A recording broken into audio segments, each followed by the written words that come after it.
안녕하세요. BTX입니다. 오늘은 잠언 16장을 살펴보겠습니다.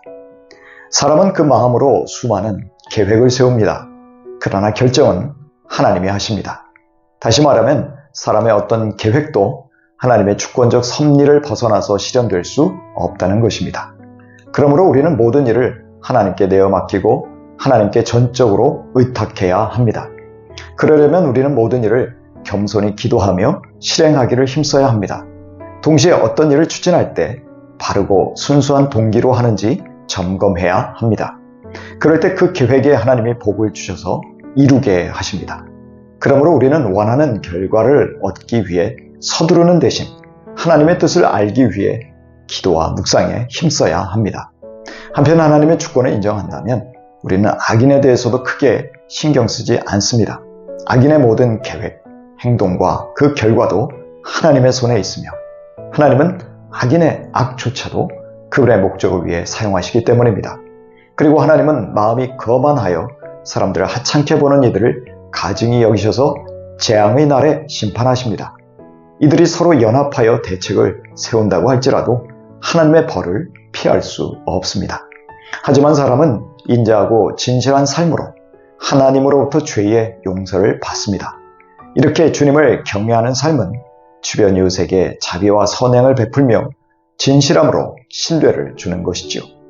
죄의 길을 떠나는 것뿐만 아니라 적극적인 사랑의 실천이 하나님을 경외하고 죄 용서받는 길임을 알아야 합니다.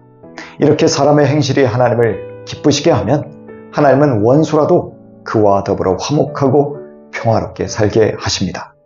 한편 하나님을 기쁘시게 하는 것은 의롭게 살며 소득을 얻는 것임을 알아야 합니다. 불의하며 많은 소득을 얻는 것이 의로운 적은 소득보다 결코 낫지 않다는 것이지요.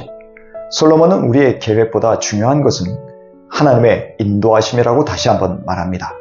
요컨대 우리는 하나님의 뜻 위에 우리의 계획을 세우고 기도하며 하나님의 인도하심을 따라야 한다는 것입니다.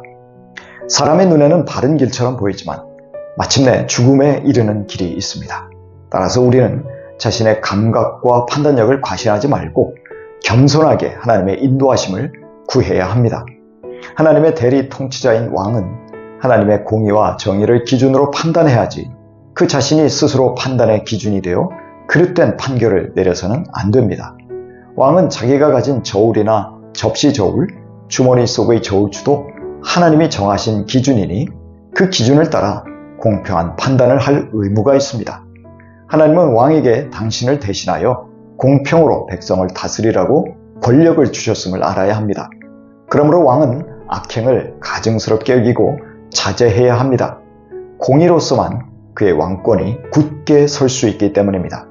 왕은 솔선해서 의로운 말을 하고 정직한 말을 하는 사람들을 기뻐해야 합니다. 반대로 거짓을 싫어하는 태도와 메시지를 분명히 전달해야 합니다. 때로 막강한 권력을 가진 왕의 진노는 저승사자와 같이 무섭습니다. 그러나 지혜로운 사람은 왕의 진노를 가라앉힙니다. 왕이 기분이 좋아 생기가 돌고 밝은 것이 마치 봄에 늦은 비를 몰고 오는 구름과 같습니다. 늦은 비가 곡식을 연글게 하듯이 왕의 기쁨은 백성들에게 생명의 혜택을 누리게 한다는 것입니다. 솔로몬은 지혜와 명철이 사람들이 추구할 가장 귀한 보배라고 합니다.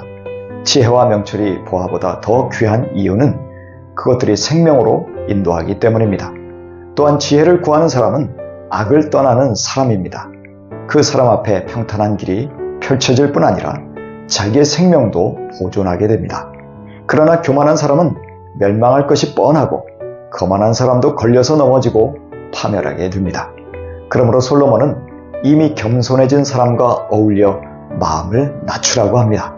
그것이 거만한 사람과 어울려 전리품을 나누는 기쁨보다 더 낫다는 것이지요. 하나님이 겸손한 사람에게 좋고 풍성한 것들로 채우실 것이기 때문입니다. 하나님의 말씀을 이해하고 말씀대로 사는 사람은 하나님이 복을 주셔서 형통하게 하십니다. 이런 사람은 마음이 지혜로운 명철한 사람이라고 불리며 지혜로운 말로 사람들을 가르쳐서 선한 영향력을 끼치기까지 합니다. 그의 입술에서는 통찰력이 있는 신중한 말이 흘러나오고 그 마음에 지식이 더하여지므로 말에 더욱 설득력이 있습니다. 그는 꿀송이 같은 선한 말을 하여 사람의 마음을 즐겁게 합니다. 그 선한 말은 듣는 사람에게 치료제가 되어 누군가를 고치고 회복시킵니다. 명철이 건강하고 활기찬 삶을 살게 하는 원천인 셈입니다. 그러나 미련한 자에게는 그 미련한 것이 징계가 됩니다. 배가 고픈 사람은 헝그리 정신으로 열심히 일합니다. 배고픔이 그의 근면함의 동기가 됩니다. 그러나 타락한 불량자는 사탄과 같이 악을 도모하는 사람입니다. 그는 맹렬한 불과 같이 태우고 파괴합니다. 그는 비뚤어진 말로 듣는 자들에게 상처를 입히고 그의 중상은 분쟁과 이간질을 야기시키고 분열의 피해를 남깁니다. 이런 폭력적인 사람은 이웃을 유혹하여 악한 길로 인도합니다. 이들은 눈짓을 하여 이웃을 속이거나 음흉한 웃음을 주고받으며 악한 일을 반드시 저지릅니다. 그러므로 이런 사람에게 피하는 것이 지혜롭다는 것을 알아야 합니다. 하지만 의롭게 사는 사람은 백발이 성성하게 장수하여 하나님이 주시는 영광스러운 복을 누립니다. 지혜로운 사람은 마음을 잘 다스려 화를 오래 참습니다. 이런 사람은 성을 정복한 용맹한 용사보다 낫습니다. 자신을 다스리는 것이 성을 함락시키는 것보다 더 큰 일이기 때문입니다. 결론적으로 사람이 제비를 뽑지만 결정은 주님이 하십니다. 여기 제비는 우림과 둠밈과 같이 어떤 일을 결정하는 돌들을 의미합니다. 주머니에 들어있는 두 돌들 중에 어떤 돌이 사람의 손에 쥐어지는지는 하나님께 달려있음을 알라는 것입니다. 욥기 42장 1절 이하입니다. 욥이 주님께 대답하였다. 주님께서는 못하시는 일이 없으시다는 것을 이제 저는 알았습니다. 주님의 계획은 어김없이 이루어진다는 것도 저는 깨달았습니다. 하나님은 당신의 섭리 속에서 모든 일을 진행하십니다. 그럼에도 하나님이 모든 일을 해 주실 때까지 가만히 손 놓고 있을 수 없습니다.